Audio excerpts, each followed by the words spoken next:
अस्सलामुअलैकुम। बोल news headquarters में खुश आमदीद। मैं हूँ आपके साथ वरीशा जुल्फ़िकार। मैं हूँ सैयद रजी और मैं हूँ युसरा नजम। हेडलाइंस आपने जानी, आज बुलेटिन में आप देख सकेंगे।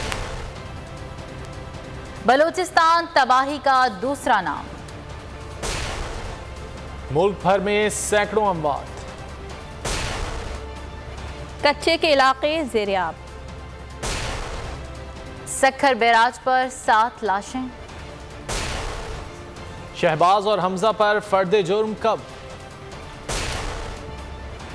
पंजाब से लोटे साफ, 30 दिन में डॉलर 34 रुपए बढ़ा, और कॉमनवेल्थ में नाकिस कारकर्दगी। बलूचिस्तान में मानसून बारिशों का 30 साला रिकॉर्ड टूट गया। सूबा डूब गया। हादसात में अमवात की तादाद 120 तक जा पहुंची। सूबे के तमाम 34 अजला आफतज़दा करार दे दिए गए हैं। सैलाबी रेलों में फंसे अफराद के पास ना खुराक है ना ही पीने का पानी। PDMA के मुताबिक 50,000 अफराद बराह रास्त मुतासर हुए हैं, जबकि 10,000 के करीब मकानात मुनहदिम हुए। 640 किलोमीटर सड़कें टूट फूट का शिकार हैं। 12 राबिता पुल तबाह हो गए हैं। बलूचिस्तान की सूरत हाल के हवाले से आपको आगाह कर रहे हैं। हालिया बारिशों के बाद सूबे की जो सूरत हाल है वो इंतहाई तशवीशनाक है। बारिशों का 30 साला रिकॉर्ड टूट चुका है और सूबा मुकम्मल तौर पर डूब गया है। कच्चे घरों दे ढह गए, सड़कें पुल सब बह गए। बलूचिस्तान में बारिश ने तबाही की नई कहानी लिख दी। मानसून बारिश ने 30 साला रिकॉर्ड तोड़ दिया। सूबाई हुकूमत ने तमाम 34 अजला आफतज़दा करार दे दिए। मौत बांटते सैलाबी रेलों ने 120 जिंदगियां निगल ली। PDMA ने तस्दीक कर दी। पाक बहरिया ने लसपेला में रेस्क्यू और रिलीफ ऑपरेशन शुरू कर दिया। NDMA के मुताबिक औराकई में 2 हेलीकॉप्टर फंसे हुए अफराद को निकालने पहुंच गए। बेशतर अजला में सैकड़ों अफराद अब भी इमदाद के मुंतज़िर हैं। बेघर अफराद के पास न खुराक बची न ही पीने का पानी। रिफाइनरी से सप्लाई मुतासर होने से पेट्रोल डीजल की कमी का मसला भी पैदा हो गया। मस्तोंग में रेले में बहने वाले 3 में से 2 दोस्तों की लाशें निकाल ली गयी। चमन में बरसाती नालों ने बड़ा हिस्सा डुबो दिया।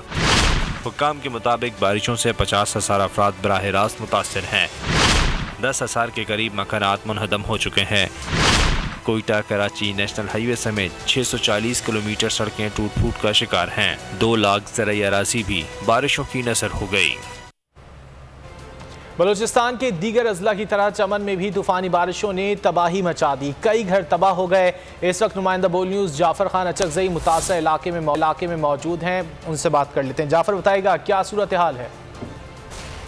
बिल्कुल, गुज़िश्ता रात मानसून की बारिशों का जो तीसरा स्पेल है वो चमन शहर में उसने तबाही मचा दी है। जबकि बरसाती नाले के साथ जो घर बनाए गए थे, बरसाती नाले का जो तेज पानी था वो इन घरों में घुस कर यहाँ पर कई घरों को उजाड़ दिया है और मलियामेट कर दिया है। मैं आपको बताना चलूँ कि तेज़ बारिश और बारिशों से यहाँ पर बरसाती नालों में तगीनी आने से कई घरों में पानी घुस गया, जिससे यहाँ के जो घर है वो रहायश का अचकज़ई में कहीं डैम टूट गए हैं, जिससे जो नज़दीकी बागात है वो मुकम्मल तौर पर तबाह हो चुके हैं और ज़राअत ज़मींदारों को करोड़ों रुपए का नुकसान पहुँचा है। जबकि महकमा मौसमियात ने मज़ीद बारिशों का भी इम्कान ज़ाहिर किया है। जी बहुत शुक्रिया जाफर खान अचकज़ई, हमें अपडेट कर रहे थे। चमन की सूरत हाल आपने जानी, जबकि सोबतपुर की सूरत हाल भी मुख्तलिफ नहीं, हर जानिब तबाही के मनाजिर हैं। क्या सूरत हाल है जान लेते हैं। बोलिए उसके नुमाइंदे सावल से। सावल, अपडेट कीजिएगा। बिल्कुल, इस वक्त मैं पटफिटर कैनाल के RD 280 के मकाम पर मौजूद हूँ, जहाँ पर आप देख सकते हैं कि पानी का बहुत तेज़ बहाव जारी है और गुज़िश्ता रोज़ कैनाल को शिगाफ लगने का ख़तरा था, मगर ज़िला इंतज़ामिया और महकमा इरीगेशन और FC के एहलकारों ने यहाँ 24 घंटे पेट्रोलिंग करके यहाँ शिगाफ लगने से बचा लिया है। हमारे साथ एक इलाका मकीन मौजूद है, आइए उनसे जानने की कोशिश करते हैं कि उसका इस हवाले से क्या कहना है। कल जो कच्ची कैनाल से जो पानी आया हुआ था वो पटफिटर गिरने की वजह से 238 और 280 के बीच में टूटने का बहुत खतरा था। मैं शुक्रिया अदा करता हूँ अपने ज़िला इंतज़ामिया का और ट्रेवंजा विंग FC एहलकारों का और पुलिस वालों का, जिन्होंने इलाके वालों के साथ मिलकर जो काम किया। जो रात का जो मुसीबत का टाइम था वो तो टल गया, अल्हम्दुलिल्लाह भी पानी रवा दवा हो गया। जी बिल्कुल, यकीन की एक शहरी की आपने बातें सुनी, वो इतने पुरुमीद हैं कि उसने कहा है कि हमारे नुमाइंदे सावल अपडेट कर रहे थे। और बलूचिस्तान के बाद रुख करेंगे पंजाब का। जनूबी पंजाब में भी बारिश और सैलाबी रैलों ने तबाही मचा दी। सूबे में अमवात की तादाद 87 तक जा पहुंची। सड़कें बह गईं, गांव के गांव रैलों में घिर गए। रुझान, कोट अद्दू, राजनपुर, हाफजाबाद, डेरा गाजी खान, मंचनाबाद में हर जानिब तबाही ही तबाही है। रैलों में घिरे अफराद ताहाल मदद के मुंतजिर हैं। बारिशें, हवाएं और सैलाब। जनूबी पंजाब का बड़ा हिस्सा ज़ेर-ए-आब। सूबे में अमवात की तादाद 87 तक जा पहुंची। सड़कें बह गईं, गांव के गांव रेलों में घिर गए। तहसील रुझान में बिफरे पानी ने तबाही मचा दी। नमल के सैकड़ों देहात डूब गए, फसलें तबाह। सैकड़ों मुतासरीन ताहाल हुकूमती इमदाद के मुंतजिर। तहसील कोटद्दू में भी नशेबी इलाकों से खुश्की का नाम मिट गया। करोड़ों की लागत से बनने वाला स्पोर्ट्स स्टेडियम भी डूब गया। राजनपुर में बंद टूटने से पानी बस्तियों में जा घुसा। महमूदपुर, भवन फाजल, चाहचोरा समेत दर्जनों देहात पानी पानी हो गए। हाफजाबाद रेले में फंसे लोग इमदाद को पुकारने लगे। देहाती ने मोबाइल पर वीडियो बनाकर सोशल मीडिया पर वायरल कर दी। डेरा गाजी खान में सड़कें बह गईं, 87,000 लोग मुतासिर हुए। 1,75,000 एकड़ रकबा ज़ेर-ए-आब आया। सैलाबी रेला 4 जिंदगियां बहा ले गया। मंचनाबाद में दरिया सतलज पर बना हिफाजती बंद टूट गया। दर्जनों छोटी बड़ी आबादियों और हजारों एकड़ पर खड़ी फसलें तबाह हो गईं। इलाका मकीन अपनी मदद आपके तहत शिकायत भरने की कोशिशों में मसरूफ हैं। और बुलेटिन में आगे देखिए शहबाज की परवाज खतरे में। और कराची के खिलाफ शैतानी इत्तेहाद। मानसून की ही बात करेंगे तो कोट अद्दू में मानसून बारिशों का सिलसिला वक्फे से जारी है, जिससे नशेबी इलाके ज़ेर-ए-आब आ गए हैं। इंतजामिया पानी की निकासी का इंतजाम करने में मुकम्मल तौर पर नाकाम है। इसी हवाले से बात करेंगे मुबशिर मिर्जा। मुबशिर, बताइएगा सूरत हाल क्या है वहाँ पर? तहसील कोट अद्दू में जहां मानसून बारिशों का जो सिलसिला है वो वक्फे से जारी है। इस वक्त मैं मौजूद हूं स्पोर्ट्स स्टेडियम के अकब की दीवार के साथ। जो है यहां पर जो है पहली मानसून की बारिश होने के साथ से ही जो है वो 3 से 4 फुट पानी जो है वो गलियों में खड़ा हो गया है। मेरे साथ इस वक्त इलाका मौकीन यहाँ पर मौजूद है। इनसे जानते हैं कि उनका क्या कहना है, उनको किस तरह की मुश्किलात का जो है वो सामना है। सर ये देख लें, नाली गली भरी हुई है, ये डिस्पोजल के लिए लगा हुआ है, पानी के लिए स्टेडियम भरा हुआ है। कोई भी एहलकार, कोई कमेटी वाला, कोई नहीं सुनने वाला। ये सारी गलियां भरी हुई हैं, सब कुछ लेडीज़ के आने जाने का मेन गली है, बिल्कुल सब बंद है। हाँ जी बिल्कुल, ये इलाका मकीन मेरे साथ मौजूद थे जिनका कहना है कि यहाँ पर ख़वातीन को जो है वो ये मेन रास्ता है। ख़वातीन का गुजरने से भी जो है वो बड़ी यहाँ पर परेशानी का सामना है। डी वाटरिंग सेट तो इंतज़ामिया की तरफ से लगा दिए गए हैं, लेकिन वो अभी तक जो है उनको बर वक्त चालू नहीं किया गया है। और उनके ना चलने की वजह से जो है वो पानी जो है मुसलसल इस वक्त गली मौजूद है। शुक्रिया आपका। कोट अद्दू के नवाही इलाके शादान में कोहे सुलेमान से आने वाले सैलाब ने हर तरफ तबाही मचा दी है। कई बस्तियां मलिया मेट हो गई हैं, हजारों मन गंदुम तबाह हो गई है। मज़ीद तफसीलात जान लेते नुमाइंदा बोल न्यूज़ हसन गुरमानी से। हसनैन, बताइएगा। बिल्कुल, मैं इस वक्त मौजूद हूँ कोट अद्दू बस्ती अहमदानी में। जो बस्ती अहमदानी सैलाब की जद में आ गई थी। यहाँ जो मकानात टूट फूट का शिकार हो गए हैं। मेरे साथ यहाँ इलाका मकीन मौजूद हैं, उनसे जानते हैं। जी बताइए। हमारे इलाके में आने वाले सैलाब ने हमारे इलाके में मुकम्मल तौर पर तबाही मचा दी है। कुछ भी नहीं बचा, माल मवेशी सब कुछ डूब गए हैं, हमारे मकान गिर गए हैं। लोग खुले आसमान तले बैठे हुए हैं, ना कोई राशन है, ना कोई कुछ भी है, ना कोई लोगों में इधर लोग बीमार। जी इलाका मकीनों का यही कहना है कि हम खुले आसमान तले बैठे हैं। यहाँ हमारे पास खाने को कुछ नहीं है, ना ही हमारे पास कोई हुकूमती नुमाइंदा आया है कुछ देने के लिए। अगर मेरा कैमरा मैन दिखा सके तो ये जो गंदुम है, गंदुम बिल्कुल खस्ता हाली का शिकार हो चुकी है। यहाँ जो मकानात हैं बिल्कुल गिर चुके हैं और तबाह हो चुके हैं। यहाँ इनके रहने की अब कोई जगह नहीं है। इनका यही कहना है कि हमारे पास जो है ना हुकूमत कुछ मकानात के लिए कुछ दे दे, हम जो है ना खुले आसमान तले बैठने पर मजबूर हैं। जी न्यूज़ अपडेट कर रहे थे। रुझान में सैलाब की तबाहकारियां जारी हैं। डंडाकोट सफदराबाद में सैकड़ों देहात ज़ेर-ए-आब आ गए। हज़ारों अफराद हुकूमती इमदाद के मुंतज़िर हैं। इस बारे में मज़ीद जानते हैं बोल न्यूज़ के नुमाइंदे दानिश मज़ारी से, जो कि इस वक्त मौज़ा अमल में मौजूद हैं। बताइएगा दानिश, क्या सूरत हाल है? बिल्कुल, रोदकोई के सैलाब ने रुझान के मुतअद्दिद इलाकों में तबाही मचा दी है। यहाँ सैकड़ों की तादाद में लोग जो है ना खुले आसमान तले ज़िंदगी गुजारने पर मजबूर हैं। उनके घर जितने भी थे, बस्तियाँ के बस्तियाँ यहाँ पे जो है ना ज़ेर-ए-आब आ चुके हैं। इस वक्त मैं मौज़ा के अमल में मौजूद हूँ। इस वक्त मेरे साथ मुतासरीन मौजूद हैं। हम उनसे जानते हैं कि उन्हें किन मुश्किलात का सामना है और हुकूमत वक्त से वो क्या कहना चाहते हैं। जी आप बताएँ। जी, मेन रोड इंडस हाईवे से जो हमारा घर को जो रास्ता है वो मुनक़ता हो चुका है। हमें काफ़ी मुश्किलात का सामना है। हमारे गाँव की काफ़ी मुतअद्दिद बस्तियाँ ज़ेर-ए-आब आ गई हैं, हमारी फसलें तबाह हो गई हैं और उसके अलावा कब्रिस्तान और काफ़ी सारा नुकसान हुआ है। जी, जैसा कि आपने इनके मुताबिक सुना है कि इनके घर जो है ना सैलाब की नज़र हो गए हैं। इसके साथ साथ सैकड़ों एकड़ अरादी पर खड़ी फसलें इनके तबाह हो गई हैं। ये बिल्कुल हैंड टू माउथ हो गए हैं, खुले आसमान तले ज़िंदगी गुजार रहे हैं। ज़िला इंतजामिया से, हुकूमत पंजाब से इन्होंने दस्तबस्त अपील की है कि खुदारा यहाँ पे तवज्जो दी जाए, यहाँ के लोगों को रैली। ठीक है, रुझान से हमारे नुमाइंदे हमें आगाह कर रहे थे। और पंजाब की बात अगर की जाए तो पंजाब और बालाई सिंध में सैलाबी रैलों में बह जाने वाले 7 अफराद की लाशें सक्खर बैराज आ पहुंची। लाशें बैराज के मुख्तलिफ दरवाजों में फंसी हुई हैं। इंतजामिया ने रेस्क्यू काम को खबरदार कर दिया, मगर पानी के तेज बहाव के बायस ताहाल लाशें निकाली नहीं जा सकी हैं।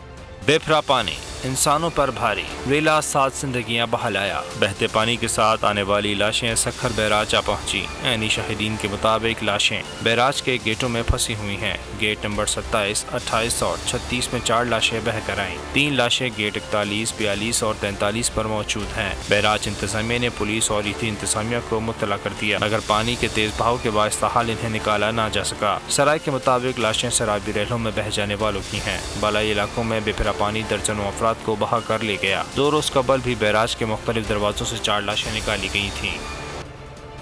दरियाई सिंध में सक्खर बैराज से लाशें मिलने का सिलसिला जारी है। बैराज के मुख्तलिफ गेटों में मजीद 7 लाशें फंसी होने की निशानदही हुई है। बोल न्यूज़ के नुमाइंदे शाहिद अली इस वक्त मौके पर मौजूद हैं। उनसे शाहिद से इस वक्त निचले दर्जे का सैलाबी रेला गुजर रहा है।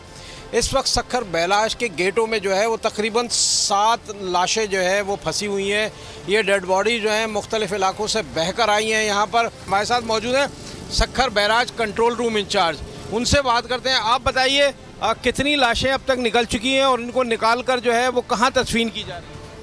आज जो है इस वक्त 7 लाश जो हैं वो जो है डेड बॉडीज़ देखी गई हैं। जो हमारे यहाँ पे सिक्योरिटी गार्ड्स हैं वो हमें कंट्रोल रूम में इन्फॉर्म करते हैं। आज 2 दिन पहले जो है मुसलसल पहले दिन जो है 7 लाश थे, फिर दूसरे दिन में 7 लाश थी, डेड बॉडीज़ थी, आज भी हैं।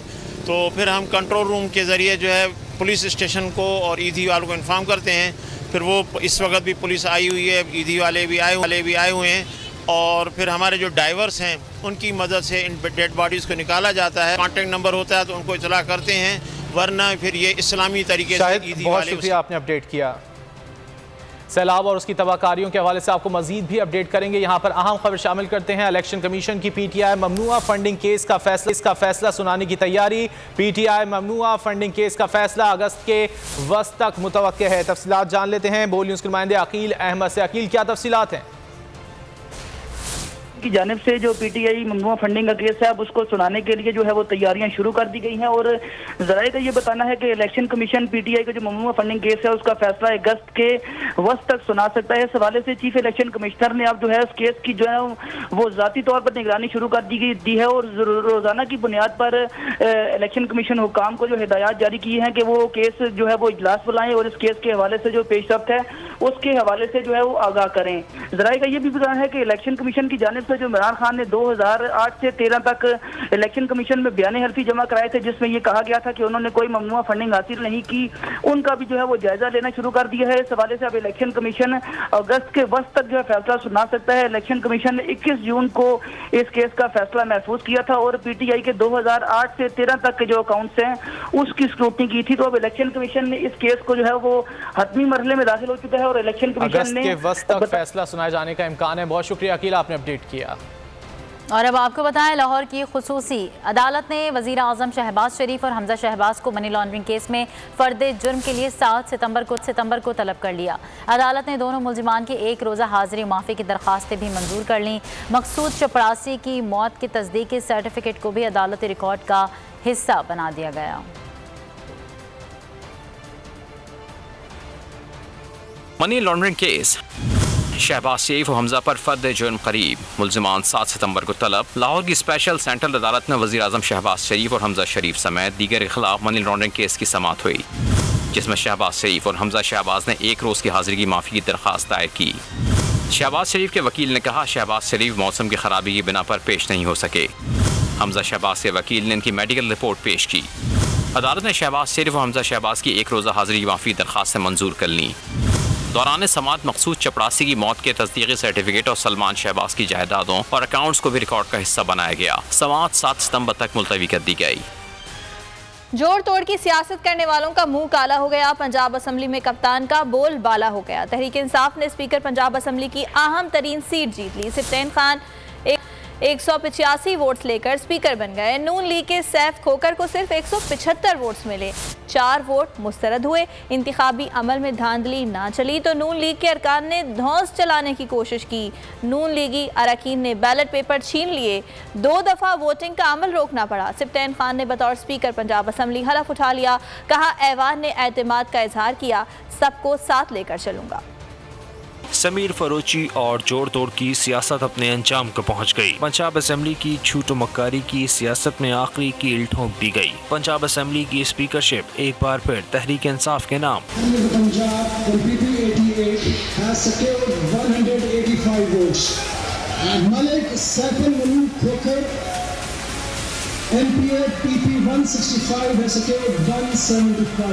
सिप्तैन खान स्पीकर पंजाब असेंबली मुंतखब हो गए। सिप्तैन खान ने 185 वोट जबकि नून लीग के उम्मीदवार सैफुल मलूक खोकर ने 175 वोट लिए। 4 वोट मुस्तरद हुए। Panel of chairman Wasim Khan Badusai ने हल्फ लिया। वोटिंग के दौरान शिकस्त देखकर नून लीग ने पंजाब असेंबली में हंगामा कर दिया। लीग के रहनुमाओं ने प्रिजाइडिंग ऑफिसर वसीम खान पर हमला किया। सैफ खोकर ने पोलिंग बूथ से बुक उठाकर हवा में उछाली और 4 पेपर साथ ले गए। दोस्त मसारी की एंट्री हुई तो लोटा लोटा के नारों से इस्तकबाल हुआ। स्पीकर पंजाब असेंबली सिप्तैन खान ने अपने खिताब में कहा, ऐवान ने मुझ पर एतमाद का इज़हार किया, सबको साथ लेकर चलूंगा। सिप्तैन खान के स्पीकर मुंतखब होने पर वज़ीर आला पंजाब समेत दीगर अरकान असेंबली ने इन्हें मुबारकबाद पेश की। सब्सक्राइब करें और बेल दबाएं ताकि कोई खबर रह न जाए।